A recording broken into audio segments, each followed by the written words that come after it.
Hi, today I'm going to show you how to make this super cute little trick or treat pouch. Now this is perfect for the little witch or wizard in your house. If you don't have a witch or wizard, that's okay, because at the end of the tutorial I'm going to show you another trick or treat pouch that you can make from the same pattern. Now I don't know if you can see it, but this one's got little black bats on it, and today I'm going to show you, I'm not quite sure if you can see them, so today I'm going to make one with little rainbow bats. Okay, so let's start. Now, the first thing you're going to need for your little trick or treat pouch is a 9-inch circle of felt. Now, if you're lucky enough and just happen to have a 9-inch plate, then you can use that to make your circle. But if you don't, you can just download the template. I'm not quite sure if you can see all of it. So there's half your semicircle pouch here, so you'll need to download 2 templates, cut out your semicircles, tape them down the middle, and you have your pouch. And of course, there's your little bat template. So let's just see.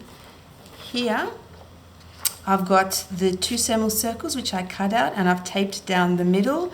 And this is great for your circle, but it's also really good because it shows you exactly where you need to do your circles. So I'm going to just pin the template on my 9-inch circle. If you don't have a printer, that's okay. You can just guesstimate where the holes for your cord is going to be. I have a single hole punch, which makes it really easy to, let's have a look. Oh, no, it goes the other way.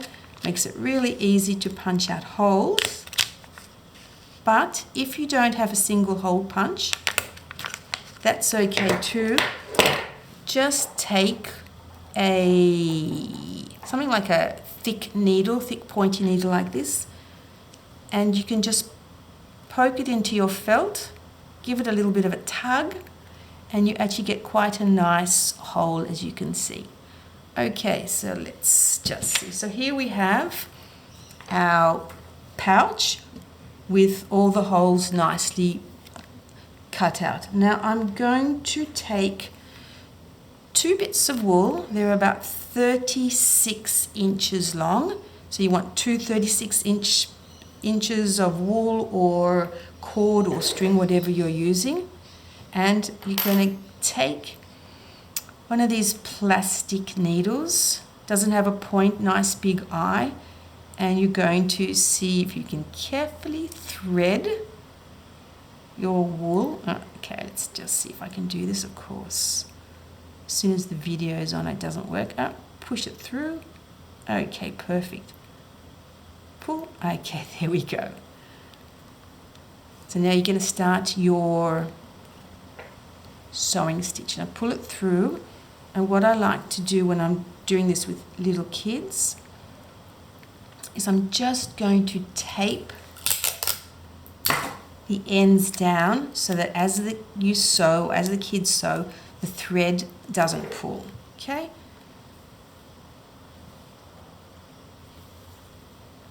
Okay, so I'm just going to go up and down. It's a really nice stitch to practice sewing.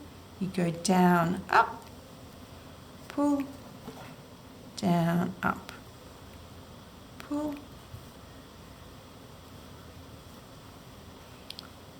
You'll see at the end why I am actually using 2 bits of wool. You could use 1 bit of wool, but I wanted my pouch to have a nice little, tie, pull. Okay, so I'm back to the beginning.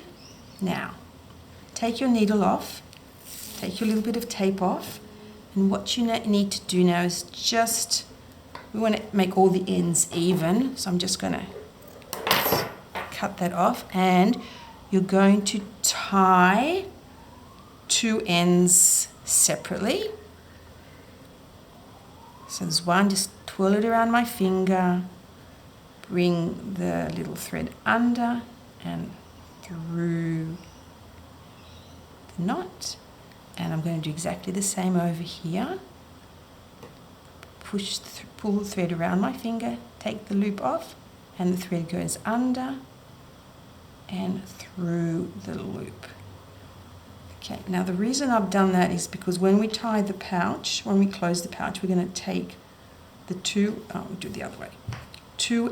One bit of wool from here and one bit of wool from here, and I've taken the wrong one, the opposite one, and it ties. Now that doesn't look very good because I've done it the wrong way. Okay, just twist it around. Okay, there we go. I've just done that the wrong way. Okay, and there. So that will make a nice pull pouch. So now I'm going to show you how to put the bats on. You want to make it nice and flat. Just loosen the wool a bit. Okay, now, there we go. Now I've got some little bats here all cut out, and I'm going to use my glue gun to attach them. I use the glue gun because it just is really, really quick drying, but if you're using this with little kids, you've got to be careful because the nozzle gets really hot. Now I'm only putting a little dot in the middle and gluing them on because I really want the wings to be free. Take my next bat. I'm just going to put 3 bats on, so I'm just going to roughly put them in the right positions. Dob of glue. Whoops. Put it on. These are little stick-on eyes which don't seem to stick on very well always.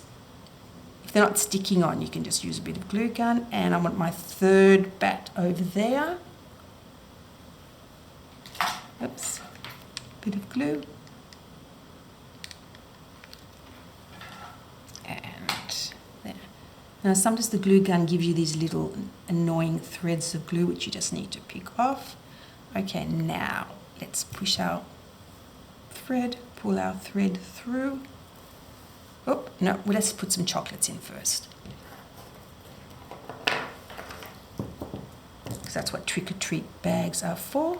Okay, I'm going to pull, and if the bats aren't coming out, just pull them out a little bit. And there's our little whoopsie-daisy trick-or-treat bag.